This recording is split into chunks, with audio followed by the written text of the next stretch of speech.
Cela va bientôt faire 3 ans que je crée du contenu sur YouTube et dans cette vidéo, j'ai envie de te partager absolument tout ce que je sais. Je vais te donner des conseils sur ce que tu dois absolument faire et également absolument éviter afin de te lancer et réussir au mieux sur cette plateforme. On va tout voir ensemble. Est-ce qu'il est trop tard pour se lancer sur YouTube? Comment choisir une thématique? Comment choisir un logiciel de montage? Le matériel nécessaire? Le nom que tu dois donner à ta chaîne? Vraiment, on va tout passer en revue. Allez, c'est parti!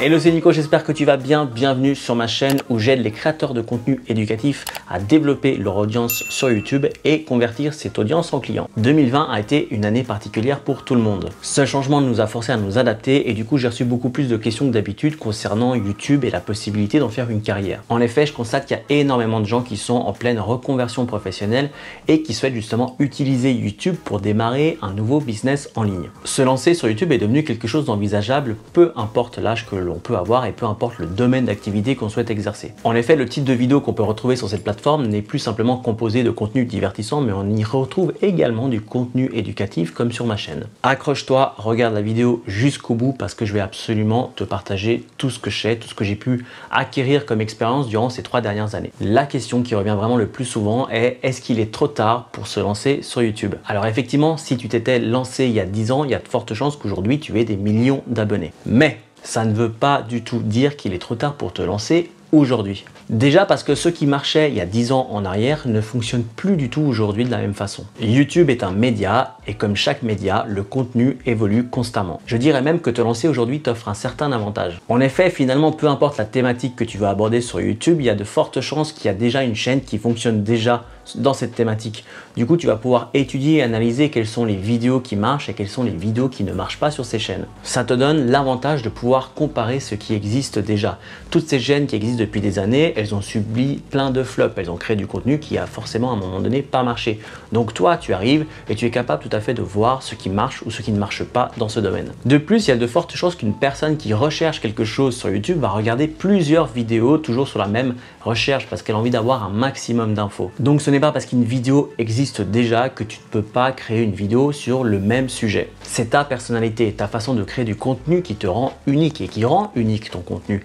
Donc finalement, je reste persuadé que tout un chacun est capable de trouver un public qui sera vraiment attaché à ce contenu. La deuxième question qui revient quasi tous les jours pour être honnête est: quel nom je vais devoir donner à ma chaîne? Comme si c'était le truc qui allait déterminer le succès ou l'échec de ta chaîne YouTube. Entre toi et moi, c'est de loin la question qui mérite le moins de réflexion parce que je vais être honnête avec toi, ça n'a absolument aucune incidence. Quand tu te lances sur YouTube, personne ne te connaît, donc personne va avoir le réflexe de te chercher grâce au nom de ta chaîne, à part toi. Toi qui vas vouloir voir si tu es bien référencé. D'ailleurs, je te rassure de ce point de vue-là, il va te falloir créer du contenu, il va te falloir avoir une certaine traction pour pouvoir retrouver ta propre chaîne sur YouTube. Parce que ça aussi, c'est une question qui revient souvent. Moi, aujourd'hui, je peux constater effectivement qu'aujourd'hui, les gens retrouvent ma chaîne en tapant le nom de ma chaîne. Mais quand je me suis lancé, les gens ont découvert avant tout mon contenu.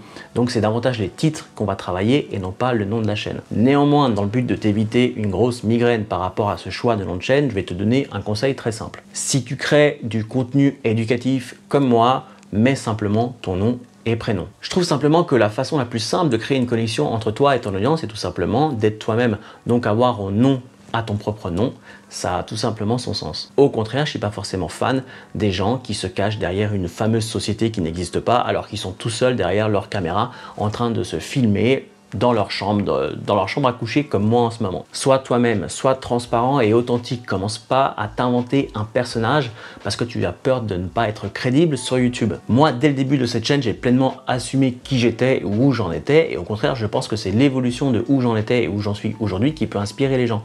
Donc si je m'étais caché derrière un personnage qui avait déjà tout, j'aurais beaucoup moins inspiré les gens. J'aurais beaucoup moins créé de connexion avec mon audience. Je préfère l'option marketing du personal branding, de l'image de marque sur ta propre personne. Plutôt que de me cacher derrière un nom de société qui n'existe pas, je mets en avant ma personnalité, mon personnage. Mais vraiment, il n'y a pas de bon ou mauvais choix. Si tu as envie d'utiliser un pseudo, utilise un pseudo. Si tu as envie d'utiliser des mots-clés dans le nom de ta chaîne, utilise des mots-clés dans le nom de ta chaîne. Mais vraiment, c'est pas ça qui va créer une grande différence entre est-ce que je vais avoir des vues ou est-ce que je vais avoir des abonnés sur ma chaîne par la suite. Donc si tu fais partie de ces personnes qui se posent 36 000 questions sur quel nom ils vont devoir donner à leur chaîne, mais simplement ce qui te passe par la tête, un pseudo, ton nom et prénom, peu importe. Il n'y aura jamais de mauvaise réponse et au pire, dans le pire des cas, tu vas toujours pouvoir changer le nom de ta chaîne par la suite. En revanche, ce qui est important et si tu souhaites vraiment réussir sur YouTube, tu vas devoir choisir une thématique pour ton contenu. J'en ai déjà parlé dans cette vidéo qui t'explique comment fonctionne l'algorithme de YouTube. Ce qu'il faut retenir de cette vidéo, c'est que l'algorithme doit comprendre quel type de vidéo tu produis, tu proposes sur ta chaîne. Du moment qu'il arrive à comprendre quelle est la thématique de ta chaîne, il va avoir beaucoup plus de facilité à promouvoir ton contenu en suggestion d'autres vidéos. Par exemple, si tu fais des vidéos sur les voitures de course, une personne qui regarde en ce moment une vidéo YouTube sur une voiture de course, il y a de fortes chances que l'algorithme de YouTube propose dans les suggestions des vidéos à voir par la suite ta propre vidéo parce que c'est la même thématique de ce que la personne est en train de regarder. Donc rends-toi service, toi qui te lances sur YouTube, évite de mélanger les différents types de contenus. L'algorithme déteste ça, il aura vraiment du mal à recommander ton contenu et du coup ton contenu aura beaucoup moins de portée que ceux qui pourraient en avoir vraiment. C'est quelque chose que j'ai pu expérimenter quand je me suis lancé, j'ai fait du Bitcoin, j'ai parlé de Facebook, j'ai parlé de plein de choses et c'est que vraiment quand je me suis concentré sur le fait de donner des astuces YouTube que l'algorithme a commencé à promouvoir mon contenu et que les vues et les abonnés ont commencé à décoller sur ma chaîne. Pour choisir ta thématique, pose-toi la question suivante. Est-ce que tu veux faire rire les gens? Est-ce que tu veux les éduquer? Est-ce que tu veux les inspirer? Est-ce que tu souhaites parler d'un sujet en particulier? Le fitness, le marketing, le gaming, l'investissement en bourse. Si je regarde les chaînes auxquelles je me suis abonné, je me rends compte que je me suis abonné à chacune de ces chaînes pour une raison bien précise. Chacune de ces chaînes traite d'un sujet en particulier ou a une particularité qui fait que je me suis abonné. À toi de trouver la raison que tu vas donner à ton public. Attention cependant à ne pas confondre passion et obsession.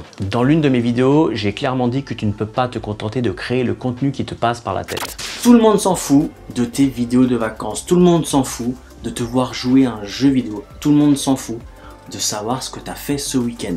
Ça m'a valu une avalanche de commentaires négatifs, mais vraiment, j'assume ce que je dis. Ce n'est pas parce que tu penses être un génie, ce n'est pas parce que tu penses avoir un concept unique que celui-ci va marcher sur YouTube. Ce qui est magique et unique pour toi ne l'est pas forcément pour les gens qui regardent des vidéos sur YouTube. Comme pour chaque média, on a un créateur de contenu qui va proposer une expérience et de l'autre côté, on a une audience. C'est bien le lien entre ces deux parties qui va créer le succès d'une chaîne YouTube. Donc, tu ne peux pas te contenter de créer du contenu un peu égoïstement sans essayer de penser à qui est derrière la caméra et qu'est-ce qu'elle souhaite vraiment regarder sur YouTube. Si tu te lances sur YouTube, tu dois être capable de te remettre en question. Est-ce que le contenu que tu proposes a une certaine qualité?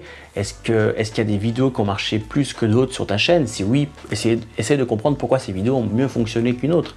Peut-être que c'est parce que ce sujet-là est plus recherché en particulier. Au contraire, ton vlog de dimanche matin n'intéresse personne peut-être. Vraiment, il faut avoir l'esprit ouvert, il faut être capable de systématiquement étudier ce qui se passe sur ta chaîne et essayer de comprendre ce que les gens recherchent sur YouTube. Autre conseil, ce n'est pas parce que PewDiePie a réussi à percer sur YouTube en se filmant en train de jouer à des jeux vidéo que toi aujourd'hui tu peux y arriver tout aussi facilement. Je te rappelle que ce qui marchait il y a 10 ans ne marche pas forcément aujourd'hui. Quand PewDiePie s'est lancé il y a X années en arrière, il n'y avait pas la compétition qui existe aujourd'hui. Aujourd'hui, tout le monde fait du gaming.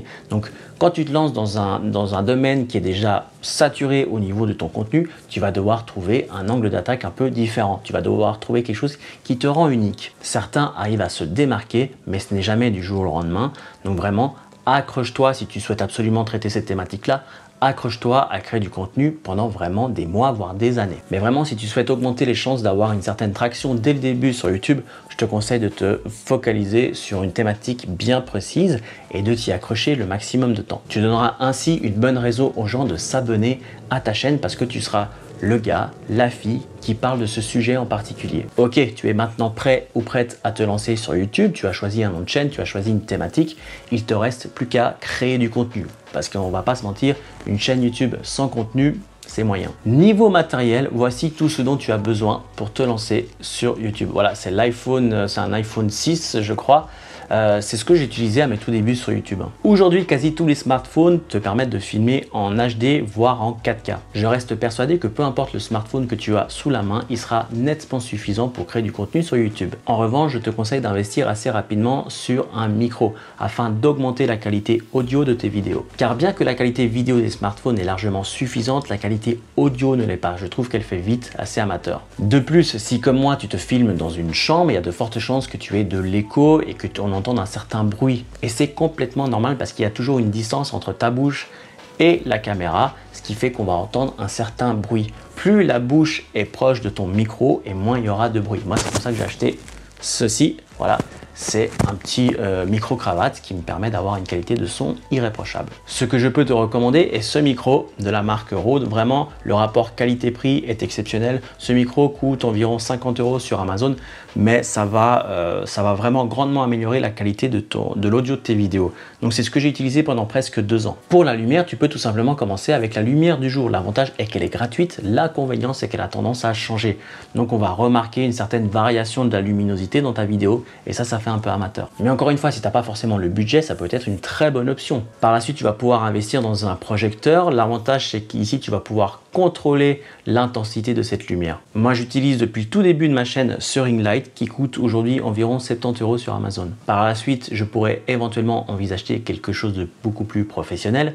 Mais aujourd'hui, ça répond honnêtement très bien à ce dont j'ai besoin et je ne vais pas aller plus loin. L'idée sur YouTube est de commencer avec ce que tu as sous la main et d'investir petit à petit dans du matériel qui va augmenter la qualité de tes vidéos. Mais ce que tu dois absolument éviter, c'est de ne pas oser te lancer car tu penses ne pas avoir l'équipement parfait. L'équipement parfait n'existe pas, la perfection n'existe pas. On se lance avec ce que l'on a sur YouTube. Plus tu te lances rapidement sur YouTube, mieux c'est parce que l'expérience que tu vas gagner à créer du contenu est bien plus importante que la caméra que tu utilises, que le matériel que tu viens d'acheter en fait. Donc vraiment, si tu es serré niveau budget, je te recommande premièrement d'acheter un micro pour augmenter la qualité audio de tes vidéos. Par la suite, achète une lumière de manière à pouvoir contrôler l'intensité, de manière à pouvoir contrôler un peu la scène de tes vidéos. Et ensuite, au bout de quelques mois, au bout de quelques années, là, tu vas pouvoir envisager d'acheter une caméra dédiée vraiment à tes vidéos YouTube. Moi, j'utilise le Canon EOS M50. C'est une super caméra pour tous les youtubeurs intermédiaires. Je dirais, c'est un super rapport qualité-prix. L'avantage d'avoir un appareil dédié à la vidéo, c'est que ça t'évite de devoir penser à bien recharger ton smartphone, de penser à devoir libérer de l'espace mémoire sur ton smartphone.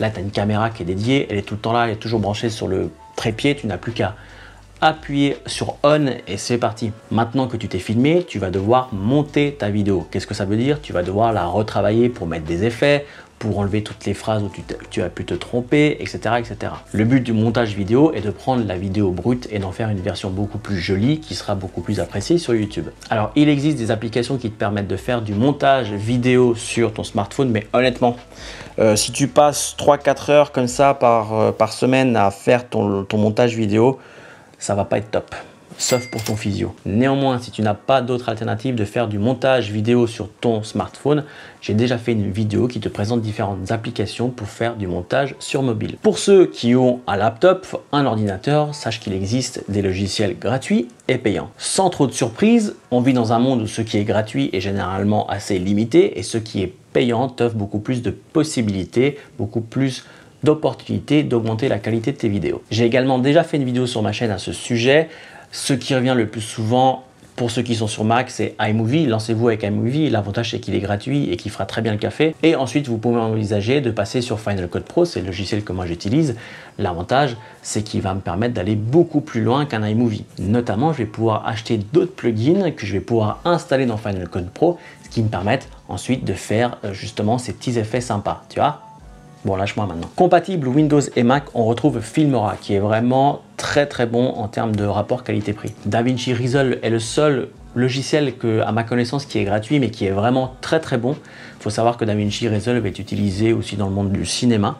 Le petit désavantage de DaVinci Resolve, c'est qu'il est très gourmand, donc il va vraiment te falloir une bonne machine quoi, pour le faire tourner. Et pour finir, Adobe Premiere Pro, c'est un logiciel professionnel, comme son nom l'indique, c'est de loin ce qui est le plus utilisé chez les youtubeurs aujourd'hui. Là aussi, tu n'as pas vraiment de mauvais choix. Je suis parti sur iMovie et par la suite, je suis passé à une version plus professionnelle parce que j'avais besoin d'aller plus loin. Honnêtement, aujourd'hui, il doit exister une centaine de logiciels de montage vidéo. Il y en a pour tous les prix. Et ce que je te recommande vraiment, c'est d'utiliser un logiciel de montage qui soit assez connu. De cette façon, tu es sûr de pouvoir retrouver des tutos sur YouTube comment faire un titre, comment faire un effet, comment rajouter un fond vert, ce genre de choses. Tu dois pouvoir les retrouver assez facilement sur Internet. Si tu choisis quelque chose uniquement parce qu'il est gratuit, mais que personne ne l'utilise, tu vas vite être extrêmement frustré parce que tu vas passer un temps fou à essayer de comprendre comment faire quelque chose de très simple. Une fois que c'est dans la boîte, tu n'auras plus qu'à charger la vidéo sur YouTube. À ce moment, tu vas devoir choisir un titre pour ta vidéo et saisir des tags. Et c'est ce qui m'amène à te parler de référencement sur YouTube. Si le nom de ta chaîne n'a aucune incidence sur le succès que tu auras sur YouTube, le titre que tu vas donner à tes vidéos, lui, il aura un énorme impact. YouTube est un moteur de recherche. Les gens recherchent des choses sur YouTube. Si toi qui te lances sur YouTube, tu arrives à créer du contenu qui correspond à ces recherches, tu as déjà fait un grand pas en avant. Je ne vais pas me répéter parce que j'ai déjà fait une vidéo entière à ce sujet, mais il est extrêmement important d'apprendre à comprendre c'est quoi un mot-clé, quels sont ses volumes de recherche, etc., etc. Quand tu sais exactement ce que les gens recherchent sur YouTube et que ton titre et tag de vidéo contiennent ces éléments de recherche, YouTube, l'algorithme de YouTube, va promouvoir ton contenu à tous les gens qui recherchent ce sujet en particulier. Vraiment, le référencement des vidéos, c'est ce qui m'apporte le plus de trafic sur ma chaîne encore aujourd'hui. Pendant 6 mois, je n'ai pas fait de contenu sur ma chaîne parce que j'étais concentré à créer ma formation en ligne. Mais j'ai continué à faire des vues, j'ai continué à avoir des abonnés parce que tout simplement, les vidéos que j'avais faites, elles répondent à un besoin. Tant que ce besoin existe sur YouTube, mes vidéos continuent de faire des vues chaque jour. C'est de cette façon que j'ai des vidéos qui font plus de 100 000 vues. C'est tout simplement parce que j'ai bien étudié les mots-clés et que j'ai optimisé le titre et tag de mes vidéos pour correspondre à ces mots-clés. Et ça ne marche pas uniquement pour le contenu éducatif. C'est une erreur que font la plupart des gens qui se lancent dans d'autres types de contenus. Ça marche également pour le gaming par exemple. J'ai découvert la chaîne de Bugland parce que je cherchais des astuces sur un jeu que je suis en train de jouer en ce moment. C'est parce qu'il a fait des tutos sur ce jeu en particulier que j'ai fini par m'abonner à sa chaîne. Donc on retombe sur mon conseil d'avant qui dit qu'il te faut avoir une thématique pour donner une bonne raison aux gens de s'abonner à ta chaîne. Bugland ne se contente pas de faire des vidéos, il se filme en train de jouer. Si ça avait été le cas, je me serais jamais abonné à sa chaîne. Mais c'est parce qu'il fait des tutos, c'est parce qu'il m'aide à être meilleur moi-même quand moi je joue à ces jeux vidéo que je me suis vraiment abonné à sa chaîne. On en revient également au fait que le nom de la chaîne, c'est pas forcément important. Il a choisi Bugland, mais il aurait pu s'appeler Pixel, Tulip ou Choucroute, ça n'aurait absolument rien changé pour moi. Je l'ai découvert uniquement parce que je recherchais quelque chose de très particulier à ce moment-là. Un autre conseil que je peux te donner est d'avoir une chaîne professionnelle de manière à faire une super bonne impression à quelqu'un qui te découvre pour la toute première fois. Donc choisis une photo de profil pro, ça peut être ton visage tout simplement ou un logo. Il te faut également une bannière de chaîne qui explique en quelques mots quel type de contenu tu proposes sur ta chaîne. Tu peux également créer une bande-annonce pour te présenter à des personnes qui ne te connaissent pas encore. Tu vas pouvoir ajouter des liens, tu vas pouvoir structurer ta chaîne avec des playlists, etc., etc. La liste est longue et je sais que ton temps est assez limité, donc je te propose de télécharger un guide que j'ai écrit moi-même où je recense absolument tout ce qu'il y a d'important à faire quand on se lance sur YouTube, le but étant d'avoir une chaîne professionnelle. Ok, à ce stade, tu as déjà toutes les cartes en main pour commencer à créer du contenu de très bonne qualité sur ta chaîne.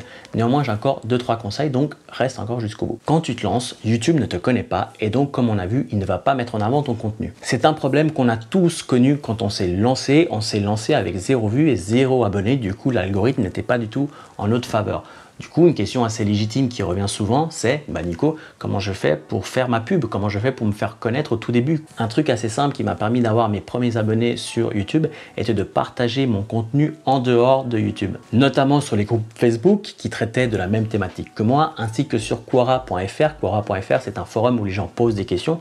Il y a tout un tas de gens qui posent des questions sur YouTube et du coup, moi, je répondais à ces questions par mes vidéos. N'hésite pas à partager ton contenu dans des endroits où ça fait sens. Plus tu augmentes tes chances de te faire découvrir, mieux c'est quand tu débutes. C'est grâce à cette astuce que j'ai eu mes 100 premiers abonnés sur ma chaîne. Je ne me suis pas contenté de créer du contenu sur YouTube et de ne rien faire ensuite. Je n'ai pas arrêté de partager mes vidéos à droite à gauche de manière à avoir plus de chances de me faire découvrir. Après, au bout d'un certain temps, j'ai arrêté de le faire parce que le référencement, les suggestions de YouTube faisaient ce boulot pour moi. Mais au tout début, c'est moi qui suis allé chercher mes premiers abonnés. En plus de créer du contenu, tu vas devoir faire copain-copain avec YouTube Studio. C'est en passant du temps sur cet outil que tu vas comprendre ce qu'il te faut pour augmenter ton taux de clic et ton taux de rétention. Le taux de clic indique à YouTube si les gens cliquent sur ta vidéo une fois qu'ils ont vu apparaître la miniature de ta vidéo parmi toutes les suggestions des autres vidéos. Et le taux de rétention, c'est le temps que passe une personne en moyenne sur ta vidéo. Plus il est grand, plus YouTube comprend que ta vidéo a un certain intérêt, Plus il est petit, plus YouTube comprend que ta vidéo n'intéresse pas grand monde. C'est un outil qui est clairement sous-exploité par les débutants sur YouTube. Moi-même, j'ai fait cette erreur, mais c'est vraiment quand j'ai commencé à passer du temps sur YouTube Studio que j'ai compris ce qui jouait, ce qui ne jouait pas sur ma chaîne. Tu as maintenant toutes les informations nécessaires pour te lancer et réussir sur YouTube. Néanmoins, il est essentiel selon moi de t'avertir que créer du contenu sur YouTube pour en faire quelque chose d'intéressant va te demander beaucoup de temps. On a tendance à croire qu'être YouTubeur est un job de rêve dont le succès arrive au bout de quelques semaines. Il suffit d'improviser derrière la caméra, de charger ça sur YouTube et on passe son temps à recevoir des colis de marque afin de faire des contenus sponsorisés. C'est très loin de la réalité. En vérité, tu vas passer en moyenne entre 4 et 8 heures derrière ton écran à créer du contenu. Et ça, c'est uniquement quand tu as une bonne idée de contenu et qu'en plus tu es très à l'aise avec le fait de créer des vidéos YouTube. Quand tu te lances, tu vas devoir apprendre à être à l'aise devant la caméra, à structurer ton contenu pour qu'il soit intéressant, à comprendre comment fonctionne ton logiciel de montage, à comprendre comment faire des miniatures intéressantes, etc. etc. Au début, c'est vraiment la traversée du désert. Seule ta motivation et ta persévérance vont te permettre de réussir. Néanmoins, c'est de loin le média qui te propose la meilleure exposition quand tu arrives enfin à décrocher ses premiers abonnés, ses premières vues. Bien que les débuts sont difficiles, dès que tu commences à avoir l'algorithme en ta faveur, tout se passe de plus en plus rapidement. Pour te donner un exemple, j'ai eu mes 100 premiers abonnés au bout de 6 mois. Au bout d'un an, j'en avais 1000. Et aujourd'hui, je suis à un peu plus de 2 ans et demi, même pas 3 ans que je fais du contenu sur YouTube et j'en ai presque 30 000. Donc tu vois que je vis une courbe qui est de plus en plus exponentielle comme ça. Et c'est grâce à YouTube. C'est vraiment la force de YouTube, c'est de te permettre d'avoir une exposition de plus en plus grande. Si je dois comparer aujourd'hui avec Instagram, aujourd'hui si je fais une vidéo sur Instagram, au bout de 5 minutes, elle est noyée dans le contenu Instagram et vu qu'il n'y a pas de moteur de recherche là-dessus, il n'y a aucune chance que je me fasse découvrir. Alors que j'ai encore des vidéos qui datent de mes tout débuts sur YouTube qui continuent à faire des vidéos aujourd'hui. Ça, c'est énorme et ça, c'est uniquement sur YouTube qu'on retrouve ce concept très particulier. Donc, à ce stade, toi qui te lances, j'ai vraiment envie de te dire, accroche-toi à tes rêves, accroche-toi à ton ambition, accroche-toi à ta passion.